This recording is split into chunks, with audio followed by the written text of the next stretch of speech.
Hello. I'm wanting to learn how to close the gap on something.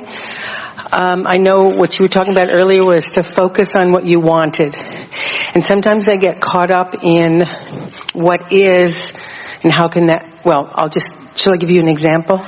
We want to hear it, but before you do, we want to beat you up a little bit. Okay. By saying to you, it's a simplistic statement, focus upon what you want. It's so simple. And yet, it's something that so many people have a hard time doing. Because the circumstances that made you want it are still available for you to give your attention to and to use for your justification for wanting it. We want to put a question to you, and we really think it's worth pondering for a while. Okay. What makes it so difficult for me to just talk about what I want? And we want to answer it by saying, law of attraction is giving you access to what you're looking at more easily than to what you want. So you say, well, then how can I get law of attraction to help me out? How can I get this powerful law to help me out? And we say, by morphing what you talk about more in the direction of what you want. So what I want's over here, and where I am's over here, and over here is way more interesting to me because there it is in full vivid color and I'm talking about it all the time. What I want's over here, but what is over here. And we say, so if you could talk about what is on the outer edges, what is on the outer edges, what is on the outer edges, what is on the outer edges, then you could more easily morph yourself into talking more about what you want. Give us your example. I want my trust to be available to me. It is now at Wells Fargo Bank, and I have no communication with them. And I'm wanting to... But you hear what you just said. Okay. And that's all right, because that's the way it happens.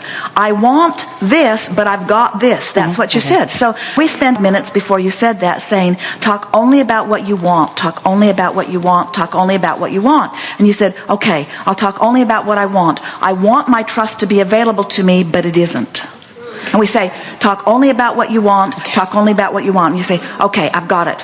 I want this, but I've got this. And we say, talk only about what you want, talk only about what you want, talk only about what you want. And you say, okay, I want this. Yeah, it's so hard.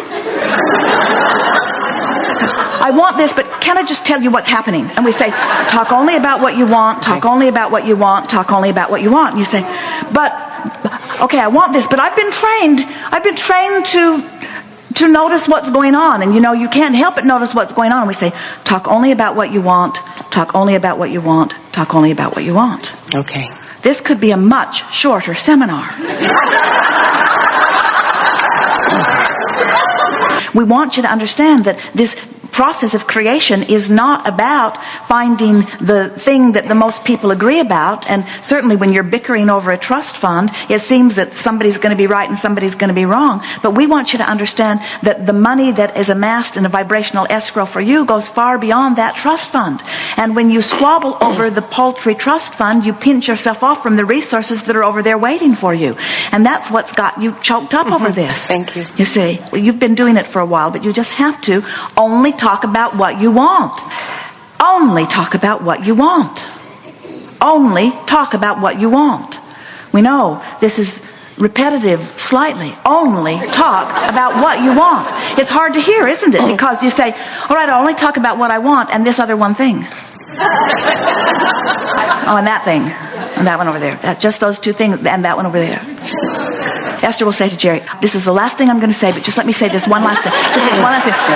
This is the last thing you're going to hear from me about this, but just let me say this one last thing. And Jerry lays on the floor and puts the pillows over his head, tries to keep from hearing this one last thing. In other words, only talk about what you want. Only talk about what you want. Because the universe knows what you want, is queued up to give you what you want, but when you talk about other than what you want, you don't let yourself go there, which makes you feel so like you need to talk about it as it is. Only talk about what you want. You want proof that what you know and what you're doing works. And nothing will tear you up more than to be standing in a moment where you're not seeing the proof. But you've been hearing us telling you for years and years and years and years and years. It may be the thing we've spoken more often than all other things, except that law of attraction is the manager of the universe. And that is 99.99% of every creation is completed vibrationally before you see any physical evidence of it. And so it's completed. You've got to trust that it's completed and start talking about it as if it is, instead of looking for the evidence of it, which makes you shout to the boundaries of the universe that it isn't completed when it is. And it's that one flaw that keeps you from getting what you want now, getting what you want now, getting what you want now. Nothing can hold you apart from what you want other than your vibrational stance. That's why there are no injustices anywhere in the universe. So we want to say to you, in a way that you can really hear it, those rascals that look like they've got you pinned to the ground, who seem to be keeping you from things that you want, are actually angels in disguise who are causing you to have greater clarity about what you want. They have been responsible for you putting more stuff in vibrational escrow, and your future experience will be benefited tremendously by them. But you've got to stop holding them as the culprits in your judgment, because holding them as the culprits in your judgment keeps you away from the stuff you deserve, you see. Oh, nothing is more irritating than to, on one hand, know you're deserving, and on the other hand, not go. That's what I was saying. It's the gap. It's like, I know I'm a deliberate creator. I totally believe in law of attraction. I know this stuff, and but, say the but. And I'm closing the gap to experience. But you see, that's not what's in your vibration. You're saying what's in your vibration is, and we know, we've been telling you to tell it like you want it to be, not like it is, but we want you to begin saying, so I am where I am, and I know this stuff, but I'm not applying it very well. Okay. I know this stuff. And sometimes I apply it better than others. That's downstream. Sometimes I don't apply it well at all. That's upstream. Sometimes I apply it better than others. That's downstream. I've come a long way. That's downstream. I have a sense of what I'm doing. That's downstream. Sometimes things happen that just make me crazy. That's still downstream. I don't know what I'm doing wrong. That's upstream. I know what I'm doing wrong. That's downstream. I'm not applying what I know. That's upstream. I can apply what I know. That's downstream. I'm getting better and better at this. That's downstream. It is easier on some subjects than others. That's downstream. Some things are just so big and so wrong that it just makes me crazy. That's upstream. But the fact that I can feel it and that I know I'm doing it is a good sign. That's downstream. I don't have to figure this out all at once. That's downstream. I'm getting better and better at that. That's downstream. I have worked so much magic in my life. That's downstream. This one issue is sort of a big bugaboo in my life experience, but I'm going to get a handle on it. That's downstream. The good news is I really care about this. This is downstream. I haven't figured out exactly how to make this happen, but I will figure it out. That's downstream. I don't always know exactly what to do, but I'm getting better at knowing what to do. That's downstream. In other words, feel what we're talking about? Yes, you can tell it like it is in a downstream way. We're not asking you, and we don't want to have ever given you the impression that everything that you say must be over here in this place of knowing. It has to just be downstream from where you are. Yeah. And on some subjects, you can easily go downstream, and on some subjects, it's easier for you to go upstream. We just want you to be aware when you're doing upstream and when you're doing downstream. Esther said to Jerry, and really meant it, Jerry said, that sounds like it's upstream. And Esther said, not from where I am. That was a downstream statement. And then she said, and anyway, it's none of your business. And then she turned upstream. And then she said, but I appreciate you pointing that out to me. And then she turned downstream. And then she said, and I wish I was as perfect as you. And then she turned upstream.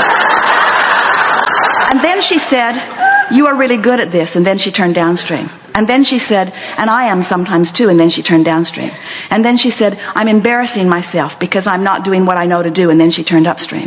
And then she said, but I am where I am. And then she turned downstream. And then she says, I'm figuring it out. And then she turned downstream. And then she said, and Abraham or nobody else has ever been holding me to the standard that I always have to be turned downstream. I get to sift through the data too. I get to have experiences too. I get to give birth to more desires too. I get the benefit of all of this contrast too. I love having an experience where something happens that that makes me clarify and focus and think about what I want in a very powerful way. I love that life is giving that to me now. At this stage of life, who would know that something so big could happen that would cause me to actually begin to focus in a powerful way? I can see that I was getting sort of lackadaisical in my focus, and it's nice that something has happened that has given me a reason to focus in a way that's got me really, really wanting something that I'm really, really not getting. And I can really, really feel this because it's really, really important to me, because it's a really, really big aspect in my life. And because it's such a big aspect in my life, I can tell when I'm focused downstream and when I'm focused upstream like nothing before that's ever happened in my life. And aren't I grateful to have an experience like that? Isn't it nice to have something that's so big and vivid? Aren't I glad that it's not limp? Aren't I glad that I'm not wondering, wonder if that thought was upstream or downstream? Isn't it nice that it hits me in the gut? It's very clear whether it's upstream or whether it's downstream. And isn't it nice that I have guidance within me? And isn't it nice that now I have given birth to something that is so much bigger than anything that I would have ever given birth to before? And now this very big thing that I've given birth to is over there, and it's calling me, and all the resources of all the universe are over there where what I want is, calling me toward it. No competition about it. It's just, Esther, come this way, Esther, come this way, Esther, come this way. You can't get it wrong, and you can't get it done. It's time to stop making such a big hairy deal about all of this and just go with the flow with the thoughts that feel good. Just reach for thoughts that feel good, and don't try to use this or anything else in your life to prove anything to anyone. Just show yourself that you can feel good, because feeling good is what is natural to you. And then just receive the natural consequences of consistently feeling good about the majority of things that you are thinking about. And if you should catch yourself in the act, stumbling over something, thinking about something that's upstream, and if somebody else, smart alecks that they're all around you, point out that you're upstream, just say, I might very well be upstream, but I am aware what's upstream and downstream, and I am mostly on a downstream bent, and I am doing my best to get downstream on most subjects as much as I can, and I'm doing really well, and look at how my life is turning out, and hasn't this been fun, and isn't this one wild ride that I am having? Isn't it fun? Wouldn't I rather be on a river that's really flowing and be a little out of control than be in a stagnant pond? Isn't it nice that my river is flowing, you see? Yeah. So you're doing just fine, and you'll look back at this after you get down the stream a little ways, and you'll wonder what all this angst was about. But we don't want to ever give you the impression that the fact that you're in the middle of a sort of tug of war makes you wrong. It's just part of the processing of life. We're just wanting you to relax and take the pressure off yourself sooner than later, you see. Nobody else is going to take the pressure off of you. Nobody else is going to adjust their behavior just so that you can feel good. Even though by many standards it might be the right thing to do, they're not in this for you, they're in this for them, you see. It's exhilarating for us to be in a forum like this with so many of you who have come to the place where you have decided that you are going to take ownership of your own experience. It's exhilarating to watch you making an effort to close that vibrational gap between where you might currently be and the things that you are wanting. It is our desire that as a result of what we have chewed upon together today, that you have a softer feeling of well-being within you, that you are left with this knowing that everything's all right, and that it doesn't matter what the proximity is between where you are and where you want to be, because that gap is irrelevant, because all it takes is the turning in the stream, and the stream will close the gap. So if you can hear that in the way that we meant it, rather than thinking, I have a terminal illness which is a long way from wellness, or I am in depression which is a long way from joy, instead of thinking about the emotional distance or the manifestational distance between where you are and where you want to be, if instead you will understand that it's just that slight turning in the stream, think about the power of the stream. All you got to do is turn in the stream, and the stream takes care of everything else.